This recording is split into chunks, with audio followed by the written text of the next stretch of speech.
incredible, by the way. And I watch, too. I think she's incredible. The shot, I watched the shot go in. All that. It's like, couldn't she shoot that way in the NBA? If you want to just give her the ball. She is unbelievable.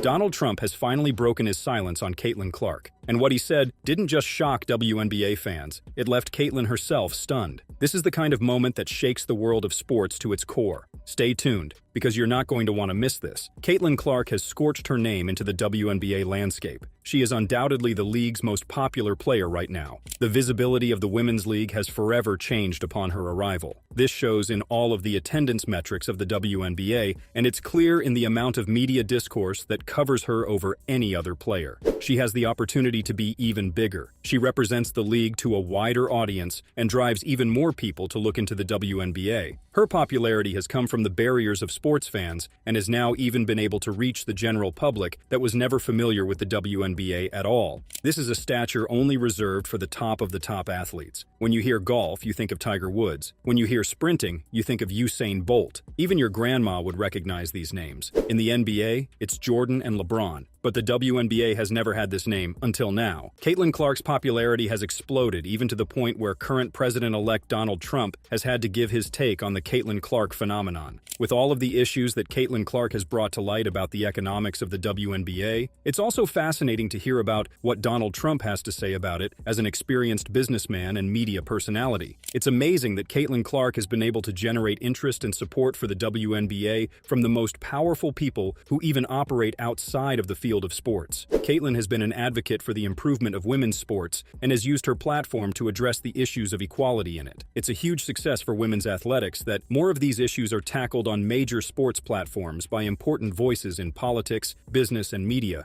such as President-elect Donald Trump. Trump appeared on the Let's Go podcast with Bill Belichick, Max Crosby, Peter King, and Jim Gray. As with everyone who has ever seen her play, Trump gave a lot of praise for Caitlin Clark. He couldn't help but call her incredible. He called her unique impact on the game a phenomena. The hosts of the podcast led the discussion by bringing up the pay gap between the WNBA and the NBA. They brought up some useful information to Donald Trump regarding the ratings of Caitlin Clark's games and the difference between what she earns in a year of playing basketball in comparison with what NBA superstars earn in a year, taking LeBron James and Steph Curry as examples. LeBron James and Steph Curry drive the NBA's ratings and popularity in the same way that Caitlin Clark does for the WNBA. That is why it was truly surprising when the hosts brought up the amount of their yearly earnings compared with one another. As for solutions to this clear disparity, Donald Trump was still stumped on what could be done about this, even with his understanding of how large institutional systems and markets work. He does express the desire to solve the issue at the very least. I mean, you look at Caitlin Clark. She is driving basketball. She has higher ratings for her women's basketball in college and the WNBA than any NBA game in the past 2 years. She makes $76,000 a year. Yeah. And LeBron James and these folks, Steph Curry, making over $50 million a year. Should something be done about this? Well, you'd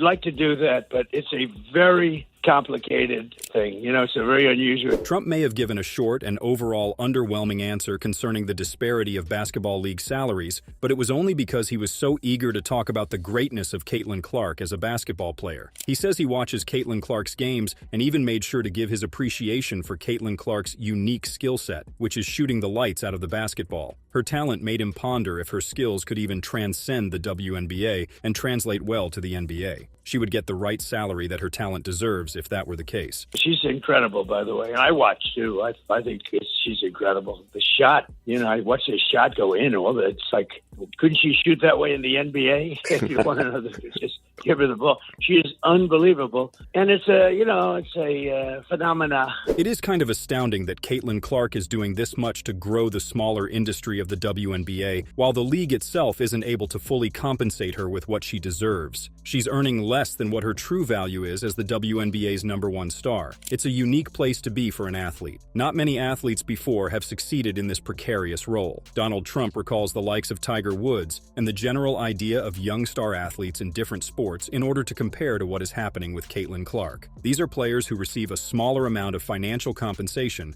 for the amount of attention and stardom that they bring to the table. It's something that is taking place, and it's unusual. Tiger, when he first went out, remember those days when Tiger went out? He was, or just a great baseball player in the minor leagues, or a first-year football player. You see a running back who's making like minimum and he turns out to be a superstar. You have that. And, probably there's no real weight to guard against it. It sounds unfair, but somebody agrees to a contract. It's hard to discuss these less-than-ideal player payment situations because there is always the element of agreement in each of the players' contracts with the team that pays them. Then again, there are more rules in play that are implemented across the league, such as complications with the salary cap and rookie contract considerations. That is why this conflict occurs again and again in different sports. Trump even brings up the NFL in the discussion since the San Francisco drafted a star in Brock Purdy with the final pick in the draft. Although it isn't the perfect comparison to Caitlin Clark, since she was the #1 pick of her draft class, it still says something about the difficulty in correctly gauging the value of a player to your franchise. It was sudden how Brock Purdy went from only being Mr. Irrelevant to being the most important player on his team, making his early contract nowhere near representing what his actual value eventually ended up being. I see it all the time with football and baseball and even basketball, where somebody comes in, he turns out to be 10 times better. The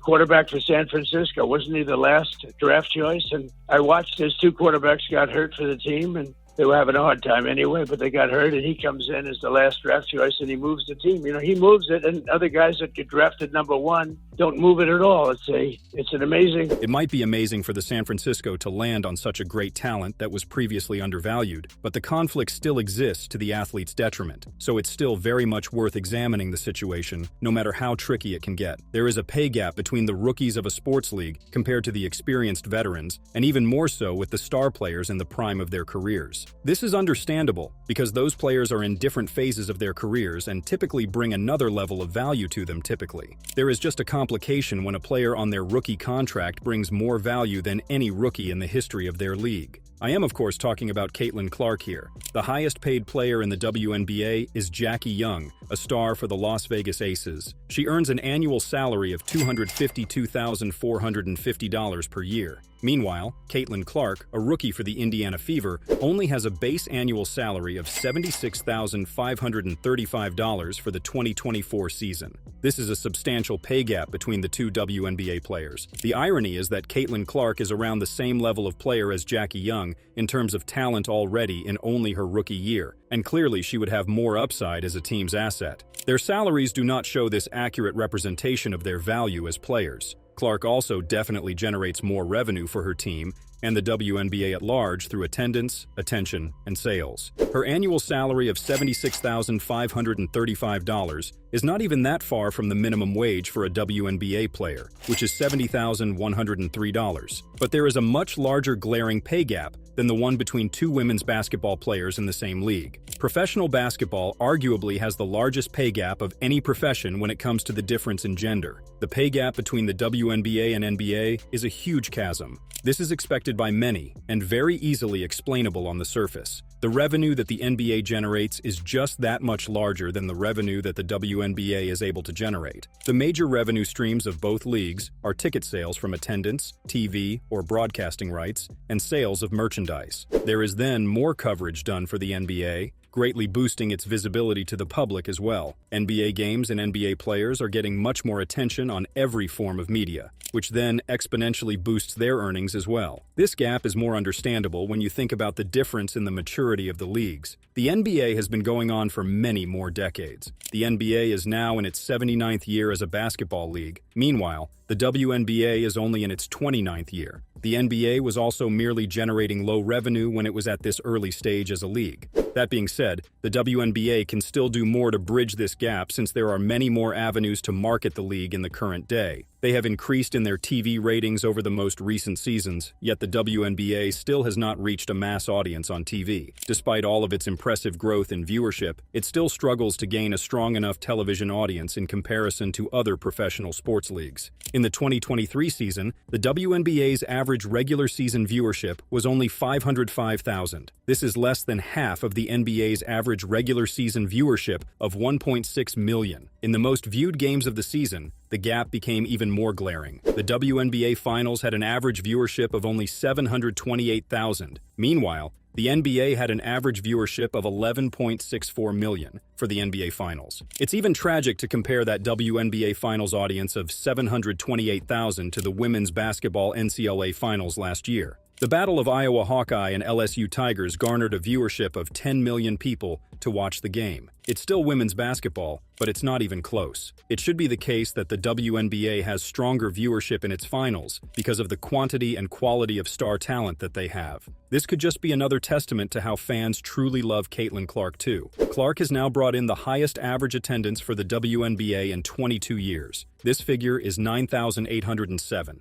This is once again not even half of what the NBA makes. The average attendance at an NBA game is 18,315. This is all despite the average ticket prices of the WNBA being lower than that of the NBA. The former is $87 per ticket, while the latter is $94 per ticket. This brings us back to the gap in revenue. In total, the NBA's revenue is $10.58 billion. The WNBA, on the other hand, is not anywhere near this figure, only making a mere $200 million in revenue. This is what trickles down into every other pay gap between the two leagues. The average salary of an NBA player is $11.9 million, dwarfing the average salary of a WNBA player, which would be only $119,590. Jackie Young may be earning much more than Caitlin Clark with her $252,450 per year, but it's not even close to the average NBA player, let alone one of the highest-paid NBA players, Steph Curry. He earns $55.8 million per year from the Golden State Warriors. That is about the highest it can be for now, since the NBA also has a salary cap. That's marked at $136 million. The leagues can't get rid of the salary cap rule because that helps to create a competitive balance across the teams of the respective basketball leagues. Rules surrounding salaries still get adjusted gradually through the years, through bargaining agreements and new deals. It will be interesting to see if there are any big changes in the WNBA's finances soon. Even if there are wide gaps in the revenue streams for each of the leagues, that doesn't mean there isn't anything that the WNBA can improve on right now to pay their players more. In the NBA, the revenue is split at roughly 50% between the league and the players. The WNBA does it a bit differently. The estimated cut between the league and the players is closer to around 75-25. This is in favor of the league over the players. That's why in 2020, the WNBA cited the 20.5% revenue share of the players to be a reason for opting out of its CBA. The disparity in payment between the WNBA players and the NBA players exists because of the market systems in place that determine the financial success of the respective leagues. This financial situation is what then establishes the market value of a player. This also has to take place in the context of the franchise and team members. The salary cap sets boundaries for what kind of financial moves are possible for an organization to make. Yet could there be other solutions that could be executed outside of the salary cap rules of the WNBA? It must be something that could be manipulated regardless of what the market dictates. Donald Trump suggests a solution in that regard. Well, it's really, you gotta rely on the market. You can't go in and just say, well, we're going to break this contract because this person did well. The league could probably go up and give her a bonus. Wouldn't kill the league if the league is doing okay. But they could. I mean, the league could really do something with it because it seems unfair, but you have a lot of that. This is not that much of a foreign concept in sports leagues. Bonuses do already exist in the NBA and the WNBA. There are bonuses based on good performance, allowing the players to earn more depending on statistical feats that they were able to accomplish in the season. There are milestone bonuses that reward players that receive certain accolades that can range from the Most Valuable Player of the Year award to All-Star selections and many more career achievements. And these bonuses aren't just for individual accomplishments either. They can be given to the individual player if his or her entire team reaches a goal, such as making the playoffs or notching a specific amount of wins. These bonuses are still included in the contract that a player signs with the team. Perhaps what Donald Trump is suggesting are bonuses given by the league itself, not the specific franchises that employ the players. The league as a whole directly benefits from what Caitlin Clark does to drive a massive audience. Since the WNBA is doing much better now financially, they could possibly consider something like this in order to show appreciation for Caitlin Clark and compensate her for the revenue she is bringing to the league. This will allow her to earn more outside of her limited salary, which is hindered by a mandated salary cap across the league.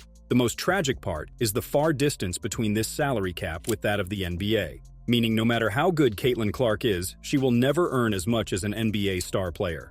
The only difference is, Mr. President, there's a whole class. In other words, the whole women's sport is relegated to a salary cap that is much, much lower, yet they're driving an audience that's much bigger. Well, maybe they'll have to change that, but it is based on the one player, it seems to be. It's sort of incredible. It's a phenomenal thing she's got going, but very tricky. When you start getting involved with trying to recreate markets, it gets very, very tricky. I mean, the downside is greater than the upside, Jim. Donald Trump admits how difficult the situation is for WNBA players. The market for women's sports is hard to control in the right direction that will help everyone in the industry. It is way more complicated than any of us think it is. In turn, Donald Trump just chooses to redirect the conversation to a more positive note. Caitlin Clark has a phenomenal thing going on right now. Despite all of this, she's in the midst of a legendary run, and it is still on the upswing too. There is no doubt that she will only continue to make her situation better for herself, as she also continues to grow as a superstar face of the league. Hopefully she'll keep it going, and probably will. She's going to make a lot of money. It is, in fact, a lot of money that Caitlin Clark is earning right now. In the future, she will be destined to earn even more. Her immense popularity will still allow her to earn more through endorsement deals with major brands, as well as other lucrative opportunities that always present themselves to the greatest athletes of our time. One of the most well-known ways that athletes can earn extra income outside of the yearly salary from their respective franchises is through endorsements and deals with major brands. Caitlin Clark already has a lot of these secured. Obvious partnerships are made with companies that make basketball-related products and try to market to a basketball-oriented consumer base. Caitlin Clark has a shoe deal with Nike that will pay her $28 million and will include her very own signature shoe. This is the most lucrative shoe deal in the history of women's basketball. She also has an endorsement deal with the similarly iconic sports brand, Gatorade. They have been using her image to sell their sports drink and other related products. Caitlin Clark has been signing multiple deals with many other companies in a wide variety of sectors, such as nutrition, consumer goods, apparel, insurance, and technology. She has been making deals for this for a long time, since the NCAA finally implemented name, image, and likeness rights. In any case, the WNBA is an entertainment company at the end of the day. The attention that she drives there can be pulled through other entertainment platforms for added variety and income streams. Commercials will be a great supplement to her earnings. You have surely seen her in some form of advertisement by now. Then there are media interviews or features. These will also be a viable option for some extra income for Caitlin Clark. Guests to talk shows, podcasts, and any other media appearances will be compensated well due to how much Caitlin Clark will draw eyes to the show. Even social media avenues can become overwhelming income sources now for professional athletes. Caitlin Clark can potentially earn as much as full-time social media influencers with her established fame from playing basketball. Her social media presence on social media platforms such as Instagram and TikTok has already accumulated a healthy following through her posts about her lifestyle, personal interests, and other parts of her life, aside from just basketball. These social media platforms get her income through sponsored content, paid collaborations, and advertisements. Her youth and emerging stardom in the WNBA make her an ideal athlete influencer because of her ability to attract a following of younger people who consistently use social media. Many brands will surely be lining up for the chance to collaborate with Caitlin Clark and have some access to her large audience, which will only continue to grow. She's even been offered a large contract to join the new, unrivaled basketball league for its debut season. The league was co-founded by WNBA stars Breanna Stewart and Nafisa Collier. Each of the inaugural 36 players signed to the 3-on-3 league have been guaranteed a minimum six-figure salary, though Caitlin seems settled on using her off-season to relax after the WNBA season. Yet, this stance of hers does seem to have loosened up a bit after rumors of a gigantic offer. Clark has more recently said to the idea of joining Unrivaled, "We'll see. I don't know. Just taking it as it goes and see if I want to play eventually." Her earnings could be even greater from prospects like these. Caitlin Clark's meteoric rise is shaking up the entire landscape of women's basketball. Her impact exceeds beyond the typical WNBA player, now earning the attention of all basketball fans, people who weren't basketball fans, and now even larger-than-life figures such as President Donald Trump. She is receiving unanimous acclaim from everyone who has watched her play. The growing support has extended to an interest in how the WNBA as a whole can be improved so that it can continue to cultivate special talents like Caitlin Clark with the treatment they deserve. This growth will be a financial struggle, as the many systems in place currently work against women athletes, but there has never been as much hope as ever before. It is a telling sign that President-elect has given his time to discuss the WNBA's issues and the greatness of Caitlin Clark. It only makes sense that more influential people will be giving their support to the young league to shape it for the better. This is an exciting moment for women's basketball, and only the early signs of what Caitlin Clark is capable of as a generational sports icon.